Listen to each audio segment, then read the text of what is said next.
Recientemente los ojos del mundo se posaron sobre la rubia Albión, sobre Gran Bretaña, sobre el Reino Unido, sobre una potencia que simboliza muchísimo. Vaya si lo sabremos. Los estadounidenses que nacieron emancipándose de Inglaterra, los españoles, los argentinos. Creo que no hay mucho más que aclarar. ¿Por qué? Porque Donald Trump visitó el Reino Unido en su excelente relación con el rey globalista y moribundo Carlos. Y bueno, fue recibido, entre otras cosas, con gigantografías de él y Jeffrey Epstein, de Jeffrey Andrew, de Jeffrey Carlos, de Ghislaine y todos. Pues claro, y además con banderas palestinas. Bueno, un espectáculo que ya les hemos comentado, realmente un espectáculo muy interesante en un país que ha sido tan decisivo para la historia de la humanidad. Trump llegó a decir, nadie le ha hecho tanto bien al mundo como Estados Unidos e Inglaterra juntos. Vaya, hay que ser cínico, ¿eh? Pero de lo que les vamos a hablar hoy es del Estado, de la dinastía Windsor, de la familia más emblemática y más representativa de Inglaterra. Ustedes ya saben que Carlos enfrenta un cáncer que lo está acabando, que transita sus últimos meses, que William se frota las manos, porque va a ser rey dentro de poco. Nosotros hemos hecho un documental de la reina Isabel de 500.000 de espectadores en su día, uno de Carlos, el más visto en español, 1 millón, republicado tras la desmonetización. El más visto que existe sobre el príncipe William y también sobre Harry y Meghan Markle y también sobre Andrew. Recientemente publiqué una nota explosiva, se la puede recomendar, producción, junto a Laura Rodríguez, periodista especialista en estos temas, sobre Andrew Epstein y las nuevas revelaciones, sobre los osos de peluche con los que dormía el hermano del rey y sus caprichos absolutamente monstruosos. Ahí lo tienen, llegó el explosivo final del príncipe Andrés y tiembla el rey Carlos. Vean, no vale la pena. Pues una de las... Está bien jodida la Casa Real Británica, Harry ya saben, en decadencia, prácticamente en quiebra. Ya Netflix le bajó el pulgar, les dijo, muchachos, ya no venden ustedes, nadie los quiere. Por más que fueron tan amigos de Ted Sarandos, se compraron una mansión al lado, en California, el histórico CEO de Netflix. Saben que nosotros también les contamos la increíble historia, ¿no?, de cómo se construyó esta gran plataforma de ingeniería social progre. Pero bueno, si hay un escándalo fuerte que une a esos tres que ven ahí, Camilla Parker Bowles, el rey Carlos y el príncipe y futuro inminente rey William de Inglaterra, ¿cuál es? La muerte de la mamá de William, la muerte de la ex esposa de Carlos, la muerte de la archinémesis de Camila, Lady Di. Yo he observado que como Lady Di fue una figura pop tan icónica y querida de los años 90 en todo Occidente, muchas señoras incluso han llegado a defender a los degenerados de los hijos porque pobrecitos huérfanos, ¿cómo terminó su mamá? No way. O sea, habemos muchos con infancias difíciles, pero no por eso matamos civiles afganos y nos reímos y nos burlamos de eso como si fueran personajes de videojuego, que es lo que hizo Harry en Afganistán, un asesino sanguinario. De todas las otras corruptelas que podemos hablar, perversiones y demás, ya hablaremos. William, tremendamente sospechoso del deterioro físico dramático que sufre su sacrificada Kate Middleton, que es así que puede ser una segunda Lady Di y no Meghan Markle. Ahora, yo no soy fan de Lady Di. Lady Di, y en esto Harry se le parece, eligió un tipo de vida. Eligió quedarse ahí, eligió atornillarse ahí, se rebeló contra toda esa exigencia malsana y monstruosa, y toda esa hipocresía y toda esa ferocidad rapaz que, por ejemplo, retrata la serie The Crown, una serie magistral, digamos, de las series mainstream recientes, de lo mejor. Pero lucró y disfrutó y también se mandó sus cosas y participó de cuestiones impresentables. Ahora, hay algo que no se le puede negar. Si fue tan querida, si fue tan carismática, si fue tan decisiva, si fue tan irritante incluso para esos círculos elitistas reptiloides, y no porque creamos en las estúpidas teorías de los reptilianos, sino porque realmente es gente de sangre fría y camaleónica, ¿no? Valgan las metáforas. Ella destacó porque era un personaje auténtico, era un personaje real, tenía sentimientos, tenía ideas propias, brillaba por sí misma, aunque estaba completamente obsesionada con agradar, y muchas veces eso la llevaba a falsedades y contradicciones muy graves. De hecho, el amor de Carlos y Camila Parker Bowles, y Carlos es otro personaje siniestro, pero el amor de... Miren, Carlos la pasó peor que todos, con la infancia demoníaca que tuvo. Hiper maltratado por el padre, hiper maltratado por la madre, torturado en la escuela donde iba, la pasó mal, mal, mal. Tampoco justifica que se haya convertido en un criminal eugenésico, por ejemplo, que patrocina el World Wide Fund, que de hecho lo presidió. World Wide Fund, World Wide Fund, tuvo un debate televisivo impresionante con uno de sus miembros, el señor Janowski. Es esta organización ecologista que para defender a las especies en peligro de extinción se dedicaron a extinguir, es decir, a asesinar, a abusar sexualmente y torturar a grupos indígenas cazadores en África, la India y otros lugares. Pero todo este preámbulo, ¿a qué viene? Aquí hay unas revelaciones extraordinariamente escandalosas a partir de un nuevo libro de Lady Di que vuelve como un fantasma que se los va a llevar a todos con ella. Claro, uno se da cuenta que Carlos tiene pánico a la muerte. El maestro Antonio Escotado, el gran erudito de las drogas y el autor de esa gran obra que es Los Enemigos del Comercio, y por cierto, tenemos pendiente un video muy importante, muy interesante, muy riguroso sobre este tema, pero bueno, sabrán entender que abundan otras prioridades en el día a día. El maestro Escotado no temía la muerte. El maestro Escotado estaba esperándola con los brazos abiertos porque estaba orgulloso de lo que hizo, porque estaba satisfecho de haber vivido, porque había recibido y brindado amor. Mi querido amigo Ricardo Iorio, que en paz descanse, que van a ser 2 años de su muerte, vaya, cómo pasa el tiempo, tampoco le temía la muerte. Y me decía, quien ame esta vida, la perderá. Quien la desprecie, la encontrará. Y la encontró. Esto no significaba que hay que despreciar la vida, no sean lineales. Esto significaba que no hay que aferrarse desmedidamente a este plano. Eso era lo que significaba. En cambio, Carlos, que hizo tanto mal, que se privó de tantas cosas que quiso y que deseó, ¿cómo no le va a temer a la muerte?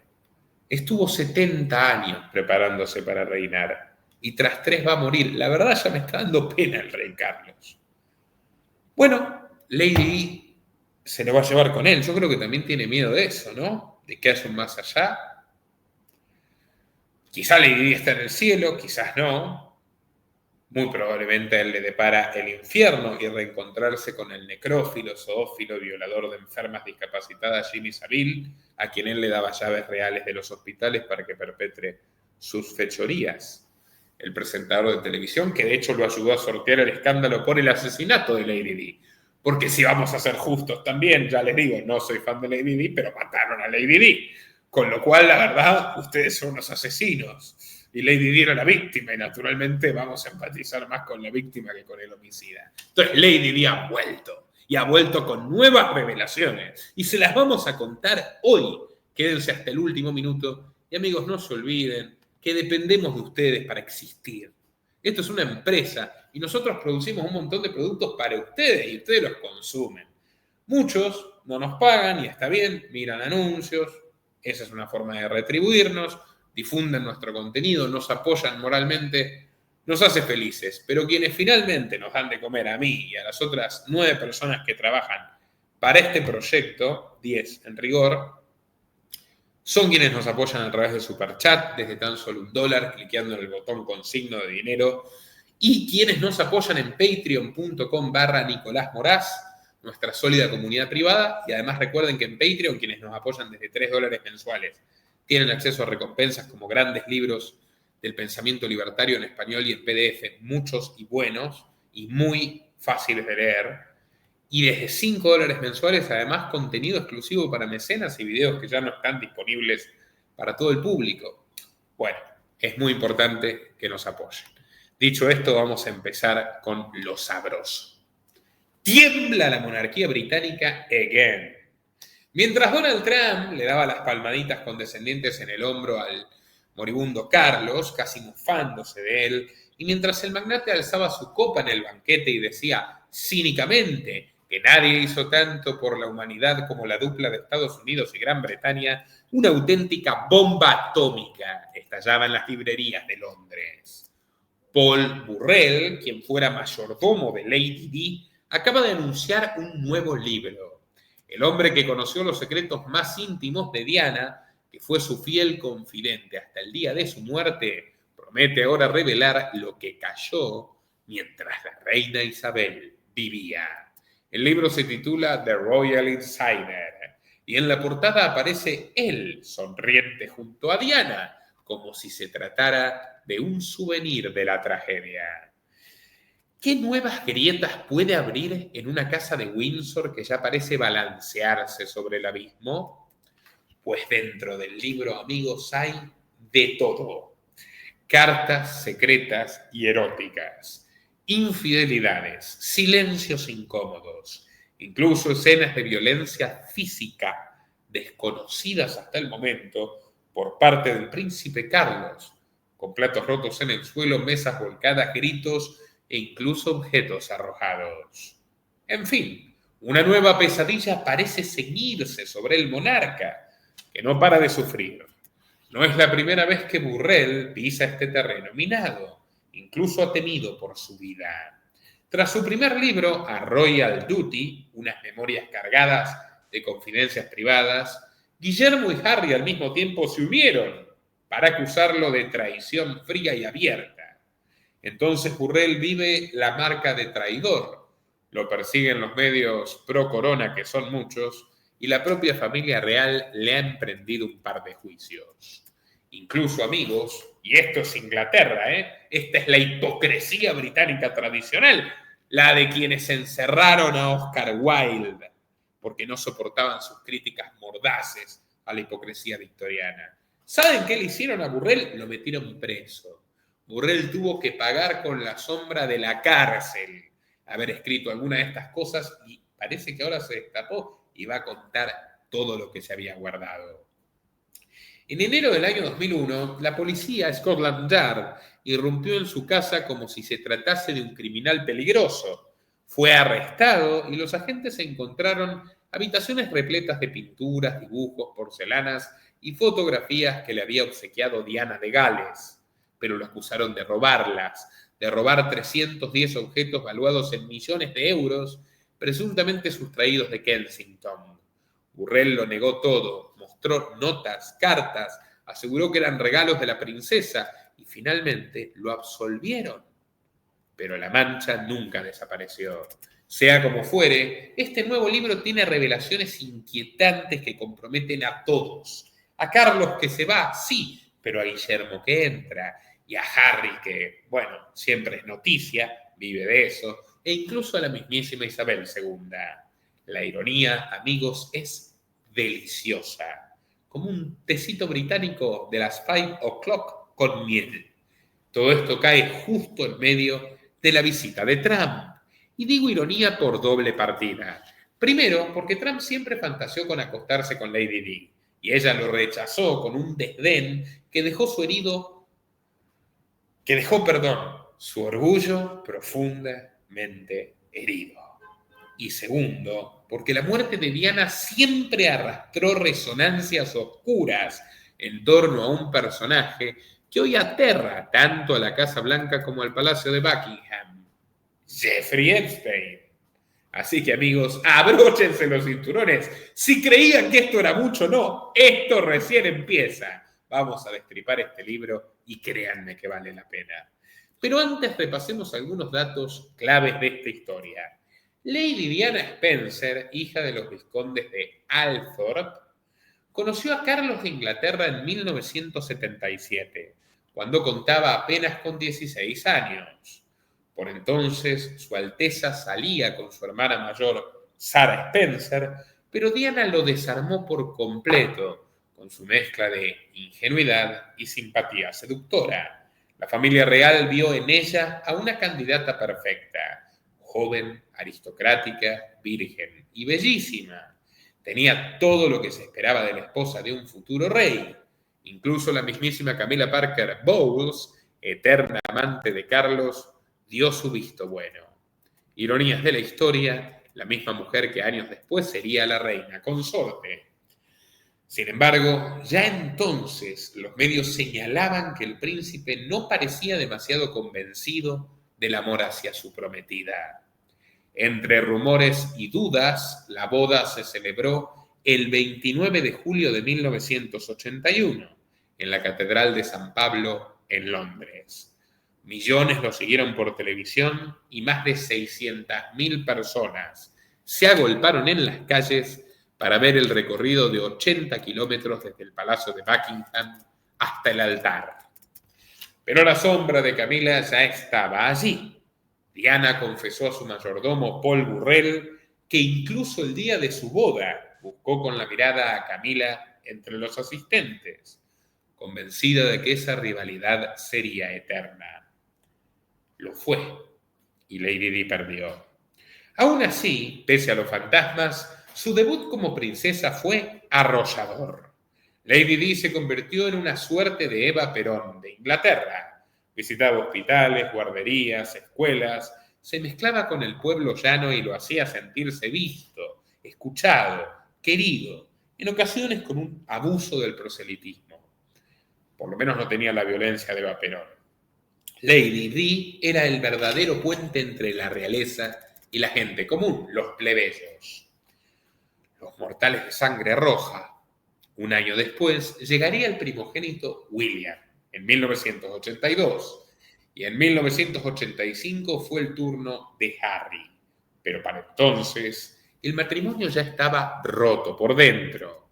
Aquí entra en escena el testimonio del ex mayordomo Paul Burrell, aquel que fue la roca de la princesa. Él recuerda las palabras que Diana le confió sobre el nacimiento de su segundo hijo.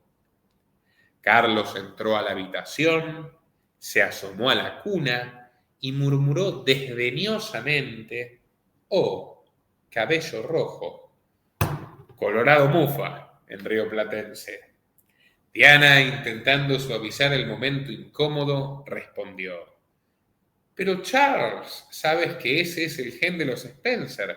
Todos en mi familia somos pelirrojos». «Bueno, al menos ahora tengo a mi heredero y a mi repuesto. Puedo regresar con Camila». La princesa quedó sola en el hospital llorando hasta quedarse dormida, con la certeza de que su matrimonio había concluido aquella noche. Años después, en 2017, el autor se reunió con William y Harry en los antiguos apartamentos de su madre en el Palacio de Kensington. Y allí les narró con la mano en el corazón aquel dramático momento del cual fue testigo presencial. Cuenta que Harry apenas pudo contener las lágrimas y está persuadido de que el relato influyó en su posterior actitud para con la familia y en la elección del título de sus memorias, Spare. Pero bueno, retomemos el hilo. Fue en 1987 cuando Paul Burrell pasó al servicio de Carlos y Diana en Highgrove House. Lo que allí encontró no fue la vida palaciega idílica que se había imaginado, sino un auténtico campo de batalla permanente. Discusiones interminables, explosiones de furia y escenas de violencia doméstica cotidianas que comenzaban en la medianoche y se prolongaban hasta el amanecer. Una vez dijo: «Esta gente no dormía». Él llegó a la cocina y encontró al príncipe de Gales tirado en el suelo, cubierto de salsa y rodeado de vajilla rota, mientras los gritos de Diana aún retumbaban en los pasillos. Él confundió la salsa de tomate con sangre y casi le dio un infarto. porque se confiesa Burrell como un hombre aprensivo. Uno de los episodios más impactantes ocurrió en la biblioteca de Highgrove. Carlos lo había citado con tono severo. Burrell recuerda caminar mirando al piso, sobre el suelo de estera de junco, hasta encontrarlo sentado tras el escritorio. «Cierra la puerta, Burrell», ordenó el príncipe. Lo primero que quiso saber es si Burrell había hablado con Diana la noche anterior. El mayordomo respondió que sí y añadió que le había dicho toda la verdad, que Carlos estaba afuera. El príncipe estalló. «¿Por qué le dijiste que estaba afuera, Paul? ¿Para quién diablos trabajas?» «Porque estaba fuera, Su Alteza Real. Le dije la verdad». Según Burrell, Carlos insistió con creciente nerviosismo en que debería haberle dicho a Diana simplemente que no lo encontraba. Entonces el mayordomo, en un acto de irreverencia suprema, le dijo: «Señor, ¿usted me está pidiendo que mienta?» Y la respuesta de su majestad fue un grito sonoro: «¡Sí, estúpido! ¡Te estoy pidiendo que lo hagas, maldita sea! Algún día seré rey de este país y vaya que harás lo que te diga». En aquel momento, fuera de sí, Carlos tomó un libro de la mesa y se lo lanzó a la cabeza gritando: «¡Fuera de aquí, patán! ¡Fuera!». Burrell recuerda que jamás tuvo tantos problemas con nadie que haya trabajado y muchísimo menos con la reina Isabel II. A diferencia de su hijo, ella no era dependiente ni insegura. Tenía, como él mismo dice, el carácter de una auténtica monarca, por más que mató a David Lee. Lo cierto es que 11 años después de la boda, la pobre Diana estaba hecha trizas, quebrada. El 15 de junio de 1992, Andrew Morton publicó la explosiva biografía oficial de la princesa, Diana, su verdadera historia, que no es ni un tercio de lo que va a publicar ahora Burrell. Pero aunque estaba escrita por él, era un secreto a voces que la princesa había sido su fuente fidedigna. En el libro narraba que la princesa estaba deprimida, que sufría de bulimia nerviosa, que su marido la engañaba en su cara y que había pensado en quitarse la vida hasta en 5 ocasiones, incluyendo una trágica caída voluntaria de la escalera cuando tenía un embarazo de 8 meses. Lo cual, permítanme decirles, que no la deja bien parada tampoco. Y en estas cosas yo les digo, Lady Di no solamente no valoraba demasiado su vida, que eso se le puede entender y respetar, no valoraba la de los demás. El título causó tal furor que en un solo día agotó su primera edición de 100.000 ejemplares. Con el correr de los días, el efecto Morton acrecentó el recelo que los ingleses ya sentían por el heredero de la corona. Muchos comprendían y aplaudían la decisión de Carolina de Mónaco, que cuando ambos eran solteros lo rechazó por feo y aburrido. Pero la moneda tenía 2 caras, y como revela Burrell, Diana también buscó refugio fuera del matrimonio. Primero en James Hewitt, un oficial de caballería que se convirtió en su sostén emocional durante los años más oscuros. Mientras él estaba destinado en Irak durante la Primera Guerra del Golfo, Diana le enviaba cartas y regalos, aferrándose a aquella ilusión de cariño verdadero. Más adelante apareció el cariñoso cirujano Hasnat Khan, a quien la princesa llamaba el indicado. Fue Burrell quien organizaba aquellos encuentros clandestinos, incluso llegando a ocultar a Khan bajo una manta en el asiento trasero de su coche marca Rover para colarlo dentro del palacio sin levantar sospechas. La relación llegó a ser tan intensa que Diana se planteó casarse con él. Le pidió a Burrell que consultara a un sacerdote sobre la posibilidad de una ceremonia privada, aunque la respuesta de la iglesia fue tajante: no way. En diciembre de 1992, la separación de Carlos y Diana se hizo pública, y como si el bochorno no bastara, a los pocos días los diarios británicos publicaron la transcripción del Tampax Gate, aquella célebre conversación telefónica donde el entonces Carlos le susurraba a Camila su fantasía más ridícula: convertirse en su tampón para estar siempre con ella. Una joya de la literatura erótica. Deberían haber metido a este tipo en la cárcel de Reading, sino a Oscar Wilde. Avergonzado, humillado y enardecido, Carlos decidió contraatacar. Fue su gran gesto de hombre de Estado. Un documental televisivo generosamente financiado con el dinero de la gente que trabaja de verdad, titulado The Private Men, The Public Role. En él se mostraba como ecologista, como humanista, como un príncipe preocupado por todas las religiones del mundo. Un lavado de imagen en horario estelar, en la BBC, claro. Pero mientras él intentaba recomponer sus credenciales frente a las cámaras, Diana eligió otro sendero. Esa misma noche apareció en una gala benéfica, enfundada en un vestido negro, corto, con un escote imposible, el famoso vestido de la venganza, con un escote con B de venganza. Al día siguiente, las repercusiones fueron demoledoras. Una encuesta de The Sun reveló que 2 de cada 3 británicos consideraban que Carlos no era apto para ser rey. Lejos de guardar silencio, el príncipe reaccionó como un niño caprichoso que se hunde más y más con cada pataleta. El 4 de noviembre de 1994 contraatacó con su propia biografía autorizada, The Prince of Wales, An Intimate Portrait, un retrato íntimo del príncipe de Gales, escrita por Jonathan Dimbleby. Allí, en un gesto que rozaba la rendición, Carlos encendió el ventilador contra su vida privada. Él mismo decidió sacar a relucir algunos trapos sucios. Admitió que lo habían presionado para casarse con Diana y engendrar un heredero. Confesó que descubrió, ya casados, que ella padecía bulimia y hasta se victimizó diciendo que su esposa lo ridiculizaba sin piedad.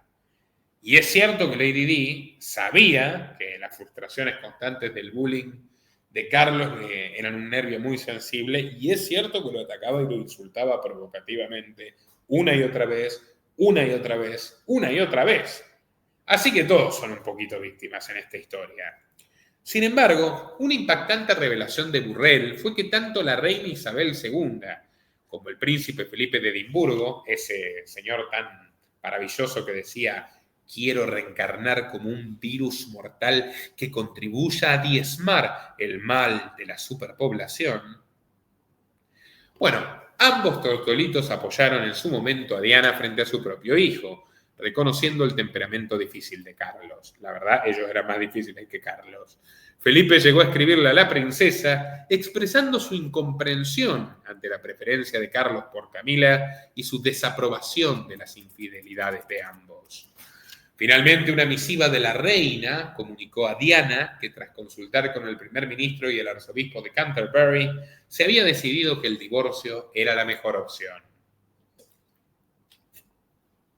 Diana, resignada, y por esto digo yo que esta mujer se atornilló a lo que la atormentaba, le dijo a Burrell: nadie me preguntó ni me consultó. No quiero divorciarme, Paul, pero tengo que hacer lo que todos los demás quieren. ¿Por qué no quería divorciarse si odiaba al hombre? Porque le gustaba ser princesa. Entonces ella también lo estaba utilizando a Carlos. Realmente jamás en la vida me imaginé que iba a terminar defendiendo a Carlos. No lo estoy defendiendo completamente, pero bueno, la verdad, en fin, están todos hasta el cuello. El divorcio oficial llegó en 1996. Un año después, el 31 de agosto de 1997, el coche que trasladaba a Diana huyendo de una horda de paparazzis se estrelló en el interior del túnel del Alma en París. Desperfectos mecánicos deliberados. Murió unas horas más tarde en el hospital de Salpêtrière. Tenía solo 36 años de edad e iba acompañada de su nuevo amor, el rico heredero egipcio Dodi Al-Fayed, quien murió en el acto. La muerte de Diana conmocionó al mundo entero. Los medios oficiales, como la BBC, culparon a la persecución desenfrenada de los paparazzis y más tarde, una investigación en Francia concluyó que el responsable había sido el chofer, bajo los efectos del alcohol y demasiados fármacos. Caso cerrado. Pero en la calle, en el murmullo popular, nunca se aceptó esa versión. Había quienes aseguraban que Diana sabía demasiado, que guardaba secretos capaces de hacer temblar a la monarquía, algunos de los cuales probablemente ahora revele Burrell, y que Carlos, o especialmente Isabel II, estaban detrás de la tragedia. Fue en 2019 cuando el colectivo Anonymous reavivó la llama. Según sus filtraciones, Diana habría tenido pruebas que conectaban a la casa de Windsor con la red de tráfico sexual de Jeffrey Epstein, activa entre 1994 y 1997. Y no se están refiriendo a Andrés, sino a Carlos. Anonymous apuntó incluso más alto. 2 de los hijos de la reina Isabel estarían involucrados. Para reforzar su relato, citaron un artículo de The Guardian donde se sugería que la princesa poseía una grabación con el testimonio de una víctima abusada en el mismísimo Palacio de Buckingham. Los vínculos no eran nada difusos. En 1985, Robert Maxwell, triple agente del servicio británico, de la KGB soviética y del Mossad israelí, el papá de Ghislaine, el suegro de Jeffrey, fue fotografiado con Diana y Carlos en un evento oficial. 3 años más tarde, Diana volvió a coincidir públicamente con Maxwell en un acto benéfico contra el SIDA. Son solo imágenes, sí, pero en retrospectiva parecen piezas de un rompecabezas incómodo. Y tampoco podemos olvidar el fantasma de Jimmy Savile, el presentador estrella de la BBC, amigo íntimo de la familia real, consejero de confianza de Carlos y hasta consultado por la propia reina para enderezar el comportamiento errático de su clan. Un depredador sexual en serie que durante décadas vagó libremente por los pasillos de palacios, hospitales, morgues y orfanatos con la bendición de la corona. Savile, el perverso y monstruoso Savile, que llegó a tener acceso irrestricto a instituciones psiquiátricas y escuelas de mujeres, fue visto en repetidas ocasiones junto a Diana. Incluso hay testimonios que aseguran que en una visita a Kensington, con la desfachatez que lo caracterizaba, se inclinó para besarle la mano y terminó lamiéndola, dejando a la princesa congelada del asco. Sea como fuere, el libro de Burrell cayó como un baldazo de agua fría para la realeza castigada, merecidamente castigada. Para finalizar, el mayordomo, que vivió con los niños durante toda su infancia en Highgrove y en el Palacio de Kensington, asegura que Diana estaría decepcionada. Y bueno, de Harry, y que espera que sus duras palabras sean una llamada de atención para que el ex príncipe ponga fin a su comportamiento petulante. Cito: si Diana hubiera vivido, Harry nunca se habría casado con Meghan, afirmó Paul. No habría actuado así. No habría ido a los clubes nocturnos del West End. Nunca habría tenido contacto con Meghan. Harry se habría casado con una aristócrata inglesa, se habría establecido, se habría adaptado y habría cumplido con su deber. A ver, flaco, estás hablando de que Lady Di es una mártir porque no encajaba y le hicieron la vida imposible y ahora está diciendo que Harry es un desgraciado porque se casó con quien quiso. O sea, son todos una pandilla de hipócritas. Diana deseaba que Harry apoyara a Guillermo en su camino hacia la monarquía, pero Guillermo ahora está solo, pobrecito, y se ha resignado a ello. Para él no se puede confiar en un hermano. Cine. Bienvenidos a su apoyo en patreon.com/Nicolás Moraz de tan solo $3 mensuales y les recomiendo nuestro documental sobre Charlie Kirk. Un trabajo sobre la vida, la obra y la crónica de la muerte anunciada del activista conservador estadounidense que nos ha dejado a todos atónitos. Todos los secretos de Charlie Kirk. Hasta la próxima, amigos.